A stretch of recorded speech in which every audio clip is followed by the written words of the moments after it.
Hello there. Hi. My name is Gary, and I'm going to start a new YouTube channel. Something I've been meaning to do for half of my life, probably, but now that I'm in the last quarter of my existence, I am doing it. So, my name is Gary. I was inspired by old Mike. He's on about 80 or 81, and it seemed to be like a good idea for me to go ahead and start one at this time. First thing I should recognize is my hat. My hat, it's United Flying Octogenarians. I never really thought about the word octogenarian. I went to San Diego State University and I never heard that word. It means somebody that's over 80. And in this case, somebody that's over 80 and can still fly an airplane. I can, yes. So, well, as a matter of fact, that's what my mainstay in life has been. I was an Air Force pilot, and I got so much information I can share with you on that, that I have to do that. And I look forward to doing that. So anyway, see, I got my little cheat sheet here. Well, it's not going to work this way. Okay. Oh, first of all, this is my card. This is my card. I am a private pilot, an instrument pilot, multi-engine pilot, and I have taught almost every class there is to teach for people wanting to fly and get into the airlines or whatever they want to do. So there's a private pilot, which requires about 40 hours of of flying time. And then there's an instrument pilot who, once he gets an instrument rating, that means he can fly in the clouds if he dares to do it. It's sort of hard to believe that there are even instructors teaching instrument flying who have never flown in clouds, unbelievable as that may seem.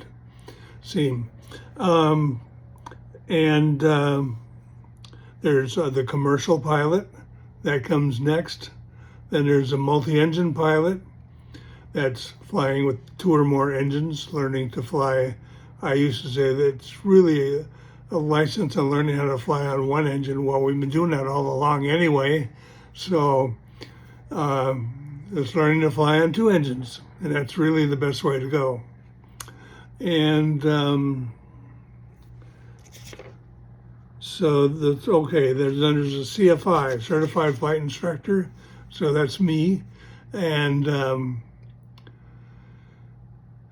you just you have to take the course. You have to learn how to articulate everything you want to demonstrate and teach people how to fly. And then there's the ATP, Airline Transport Rating. I have that too. I have everything there is to have in flying. So, and I've taught it all. So that's why I'm here. So, but this is not going to be a ground school. I'm going to touch on some things that are, they're very interesting, but you'll find entertaining and nice to have. So I'm going to tell you what my background is. I was in the Air Force during the Vietnam era, and I didn't want to go to Vietnam, and so I made sure that I graduated high enough in my class of 69 people.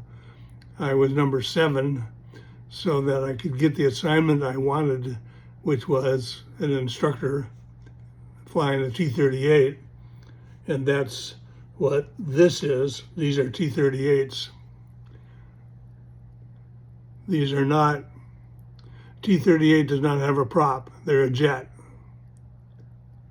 They're a hot rod in the sky. They go supersonic, which is I'll elaborate more on later. So I started flying. I flew in the Air Force. I got out of the Air Force after 4 years, 3 months, 2 days, and 23 minutes. But who's counting, right? And I was an insurance agent for a time being. I had a life insurance agent license. I had a fire and casualty license, and I did all that. And I bought an agency later on, and one thing led to another, and I wanted to get out of that business. And then I started doing some income tax part-time because my CPA told me I should try that, be an interesting sideline. So I've done that all my life. And I became a photographer. I was a professional photographer. I photographed weddings, high school seniors, families, a little bit of commercial work, all kinds of stuff. And then digital photography came along and put most of us out of business. And that's another story that I'll tell you about later on. And along that path, at that time, I had taken a Spanish class in high school back in my 9th and 10th and junior year in high school. And I enjoyed that Spanish class. It was the only class I got all A's in, and it came naturally to me. But now, here I am being a professional photographer, and I'm learning how to speak Spanish all over again. Because I had to teach Spanish, I had taught classes to Mexican professional photographers who never used digital before. When digital came, I thought, this is great. There'll be no more film, no more labs. We can do it all ourselves. This is great. So off we go. And then I went down to Mexico, and I've been more places in Mexico than I've been in the United States. But, such is life, I guess. So anyway, I can't see. Oh, I have about 8,860 hours of flying time. Some people think that's a lot, but then you take an airline pilot who has 30,000 or 40,000 hours, but they don't subtract the time that they spent snoring behind this wheel, and they do that too.